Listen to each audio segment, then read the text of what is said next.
యావజ్జీవ దీక్ష.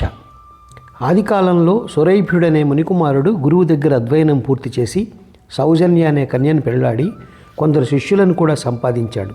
ఒకసారి విద్వత్సభ జరిగింది. గొప్ప గొప్ప వేద విధులందరూ గోష్ఠి చేశారు. మనం నేర్చుకున్న వేదమంతా ఎంత? చాలా కొద్ది. నిజమైన వేద పారంగతుడంటే మాండవ్య మునినే చెప్పుకోవాలి అని పెద్దలు అనడం సురైభ్యుడి చెవిన పడింది.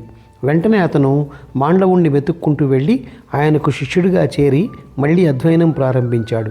4-5 ఏళ్లలో మాండవ్యుడు సురైభ్యుడికి తనకు తెలిసిన వేదమంతా చెప్పేశాడు.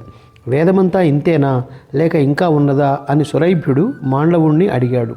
దానికి మాండవ్యుడు బ్రహ్మ నుంచి వెలువడిన వేదంలో 4 పడికెళ్లే భూలోకానికి అందనిచ్చాడు దేవేంద్రుడు.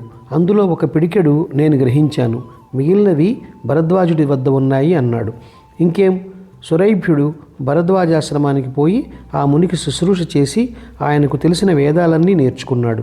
అప్పటికీ సురైభ్యుడికి తృప్తి కలగలేదు. ఇంకా వేదాధ్యయనం చేయాలంటే ఏమిటి ఉపాయం అని అతను భరద్వాజ మహామునిని అడిగాడు. భూలోకంలో అవతరించిన వేదమంతా అధ్యయనం చేశావు, ఇంకా వేదాధ్యయనం చేయగోరితే ఇంద్రుణ్ణి మెప్పించి అతని నుంచి పొందవలసిందే గాని మరొక మార్గం లేదు అన్నాడు భరద్వాజుడు. సురైభ్యుడు ఒక యోగ్యమైన ప్రదేశాన్ని చూసుకుని అక్కడ ఇంద్రుని గురించి విద్యుక్తంగా తపస్సు చేయసాగాడు. అతని తపస్సు కొంతకాలం సాగాక ఇంద్రుడు మెచ్చి ప్రత్యక్షమై ఏమి వరం కోరతావని అడిగాడు. వేదాల సారం ముట్టాలన్న కోరికతో నీ కోసం తపస్సు చేశాను, నీ వద్ద ఉండే వేదమంతా నాకు అనుగ్రహించు అన్నాడు సురైభ్యుడు. ఇంద్రుడు వేదాలను ఒక పెద్ద గుట్టలాగా అతని ముందు పడవేసి అంతర్ధానమయ్యాడు. సురైభ్యుడు ఒక్కొక్క పత్రమే తీసి పఠించసాగాడు. అతను అలా చదువుతూ ఉండగా అతని భార్య సౌజన్య అతని కోసం వెతుకుతూ వచ్చి అతనున్న చోటు చేరుకున్నది. ఎందుకు వచ్చావు? నేను నిన్ను పిలిపించలేదే అన్నాడు సురైభ్యుడు. మీ భార్యగా నా ధర్మం నిర్వహించడం నా విధి, అందుకని వచ్చాను అన్నదామె. నేను ఈ వేదాన్ని ముగించకుండా సంసార జీవితంలో అడుగుపెట్టను అన్నాడు సురైభ్యుడు. నిజానికి ఆమె రాక వల్ల అతనికి అధ్యయనం మరింత బాగా సాగింది. అతనిప్పుడు ఆవును పోషించే పని లేదు. ఆశ్రమం పనులన్నీ సౌజన్యే చేస్తున్నది. ఒకనాడు చూసేసరికి వేదాల గుట్టలో 1 పత్రం కూడా మిగలలేదు. అన్నీ చదివేశాననుకున్నాడు అతను కృతజ్ఞత చెప్పడానికి భరద్వాజాశ్రమానికి వెళ్ళాడు. అతను భరద్వాజుడికి నమస్కారం చేసి, మీ చలువ వల్ల నేను ఇంద్రుని గురించి తపస్సు చేసి ఆయన అనుగ్రహంతో వేదాలన్నిటినీ పొంది అశాంతం అధ్యయనం చేశాను అన్నాడు. అలా అయితే నిన్ను పోలిన వేదవేత్త భూప్రపంచంలో లేడు. నీకు తెలిసిన వేదమంతా నీ శిష్యులకు చెప్పి నీ కర్తవ్యం నిర్వర్తించు అని భరద్వాజుడు సురైభ్యుడిని ఆశీర్వదించాడు. సురైభ్యుడు తన ఆశ్రమానికి తిరిగి వచ్చేశాడు. అతను వేద పారంగతుడయ్యాడని విని అతని పాత శిష్యులు అతన్ని వెతుక్కుంటూ వచ్చారు.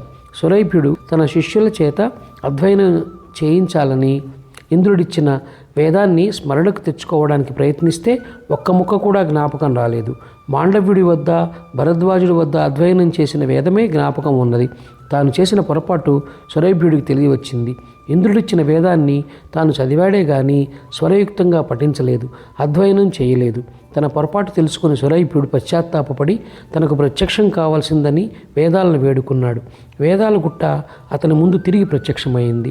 ఈసారి అతను వాటిని శ్రద్ధగా పద్ధతి ప్రకారం అధ్యయనం చేయసాగాడు. ఏళ్లకు ఏళ్లే గడిచాయి. సురైభ్యుడి దృష్టి మందగించి అక్షరాలు సరిగా కనబడడం లేదు. అతను తల ఎత్తి చూశాడు. ఎదురుగా ఒక వృద్ధురాలు కూర్చుని ఉన్నది. ఎవరు నువ్వు? నా భార్య సౌజన్య ఎక్కడా అని అతను ఆమెను అడిగాడు. నేనే సౌజన్యను అన్నదామె. సురైభ్యుడి ఆశ్చర్యంతో తనను తాను పరీక్షించుకున్నాడు. తనకు కూడా వృద్ధాప్యం వచ్చేసింది. చర్మం ముడతలు పడింది, వెంట్రుకలన్నీ పండిపోయాయి. వేదాల గుట్ట పూర్తి కాకుండానే తనకు అధ్యయనం చేసే శక్తి పోయింది. సురైభ్యుడు ఇంద్రుడిని ధ్యానించాడు. ఇంద్రుడు ప్రత్యక్షమయ్యాడు. దేవేంద్ర, నేను కోరిన ప్రకారం వేదాలనైతే ఇచ్చావు కానీ వాటిని అధ్యయనం చేసే శక్తిని ఇచ్చావు కావు. నాకు ఆయువు పూర్తి అవుతున్నది, వేదాధ్యయనం పూర్తి కాలేదు అన్నాడు. నీ వేదాధ్యయన తత్పరతను మెచ్చుకున్నాను, నీకు 300 ఏళ్ళు ఆయువిస్తున్నాను అని ఇంద్రుడు అదృశ్యుడయ్యాడు. సురైభ్యుడు తిరిగి యవ్వనం పొంది వేదాధ్యయనంలో నిమగ్నుడయ్యాడు. మధ్యలో సౌజన్య వృద్ధాప్యంతో మరణించింది. సురైభ్యుడు ఆమెకు ఉత్తరక్రియలు చేసి తిరిగి వేదాధ్యయనంలో నిమగ్నుడయ్యాడు. కానీ అతని అధ్యయనం సాగలేదు. అతని కళ్ళ ముందు అస్పష్టంగా ఏవో భూతాలు ప్రత్యక్షమై మా మాట ఏమిటి అని ఆక్రోశించసాగాయి. సురైభ్యుడికి ఆ భూతాలేమిటో అంతుబట్టలేదు. అవి ఎందుకలా తన అధ్యయనాన్ని భంగపరుస్తున్నాయో కనుక్కుందామని భరద్వాజుడి వద్దకు వెళ్ళాడు. భరద్వాజుడు అతను చెప్పిందంతా విని, నీకు కనిపించిన భూతాలు నీ పాపాలు, ప్రతి మనిషికి పితృరుణము, మాతృరుణము, పత్ని రుణము ఉంటాయి. వాటిని తీర్చకపోవడం మహాపాపం. వేదాధ్వయనంలో మునిగిపోయి నువ్వు నీ కర్తవ్యాన్ని మరిచావు.